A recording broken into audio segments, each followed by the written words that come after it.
Can you feel it? It's that time of the year again, kids. It's Donaldcember. On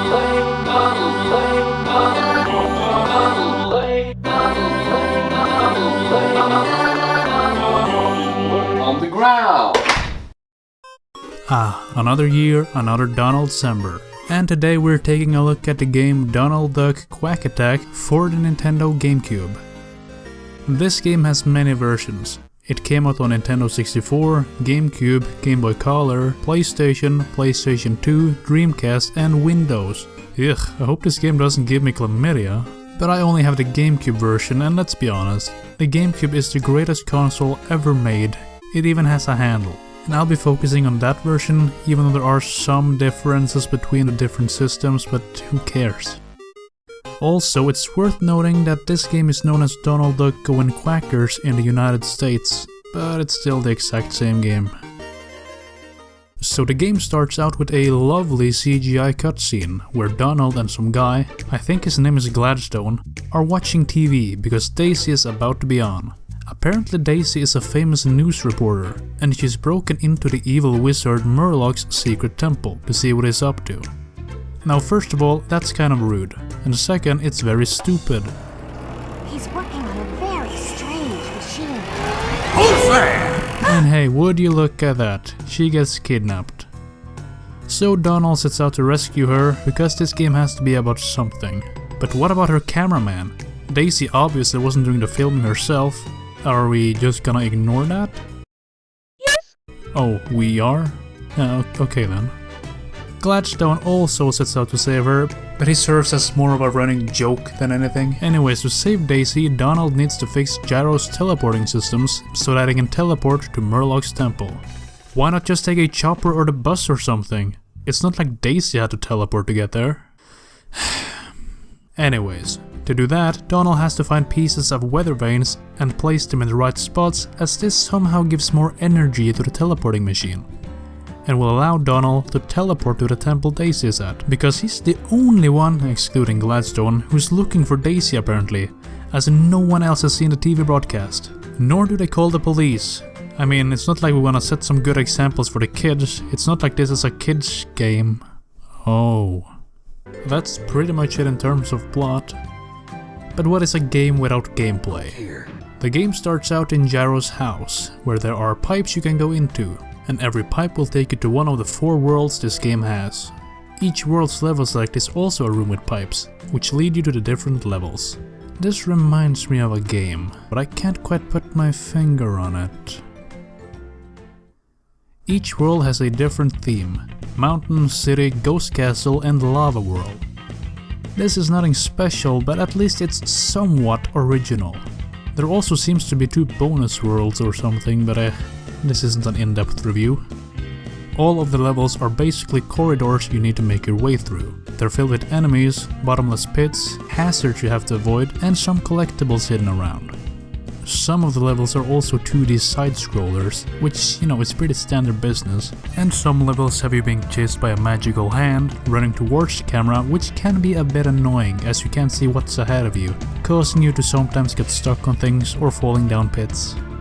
At the end of every world, there's a boss fight. Now these fights are not a lot of fun. In fact, they're my least favorite part of the game. It's not that they're hard, it's that they're so goddamn tedious. You just have to dodge attacks and survive long enough for an opening to attack them appears. Then do the same thing over and over again. And if you take damage during the section you can hurt the boss, well guess what? Another cycle of avoiding stuff before you can try again. Fun. Anyways, enough of this. Now I don't know about you, but this whole game reminds me a lot of Crash Bandicoot. The level design is similar and the controls are too. Donald can double jump, bounce around on enemies, and punch. And every time you press R, Donald says something. Oh boy! I kick you! Not the biggest skill set in the world, but there's nothing wrong with a bit of simplicity now and then. And it complements the linear levels. There is one big issue here though, and it has to do with the frame rate. Now I'm playing the European version, and for some reason it only runs in 50 Hz, meaning that the whole game is essentially slowed down. This is just stupid, especially for the time when this game was made, as most TVs here could support 60 Hz by then. So at least give us the option of switching. It has a funny side effect though, as every time Donald takes damage he screams and yells, but in this version the scream is slowed and pitched down so it sounds demonic.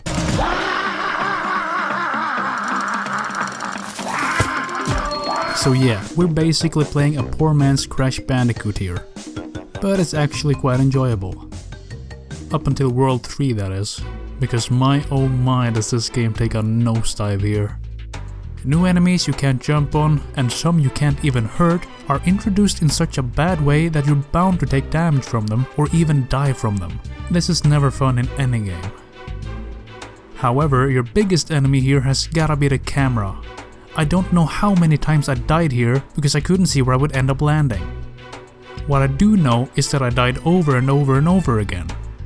And this was so frustrating you wouldn't believe it.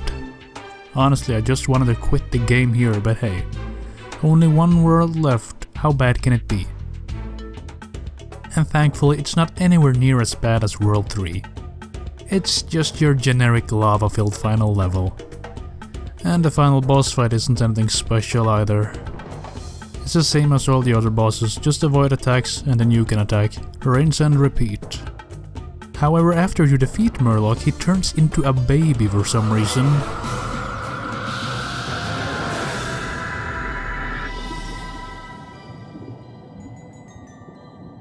And Donald rescues Daisy while everything burns down.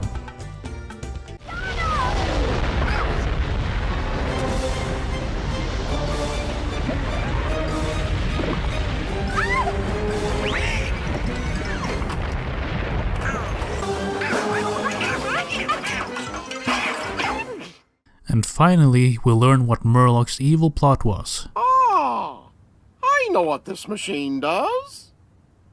Brilliant! Hey, maybe that's a nickel.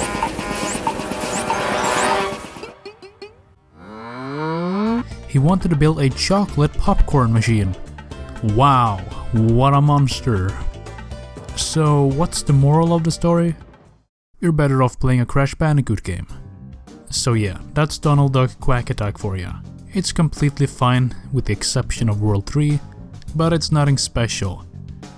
It's an okay platformer and a decent Crash clone, but unless you're a kid with a GameCube for some reason, I can't really recommend this game.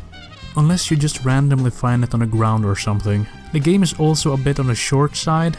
It took me like 2 hours to beat the game. Though to be fair, I didn't really do any of the side stuff because the main stuff did a good enough job driving me mad. So unless you're a die-hard Donald Duck fan, maybe just skip this one. Thank you for watching this video. I know it's a bit on the short side, hey, just like the game, but I do have something special coming up very soon, so stay tuned and bring some lube if you know what I mean. Wait, did I make a Donald video without me? I'll make you pay!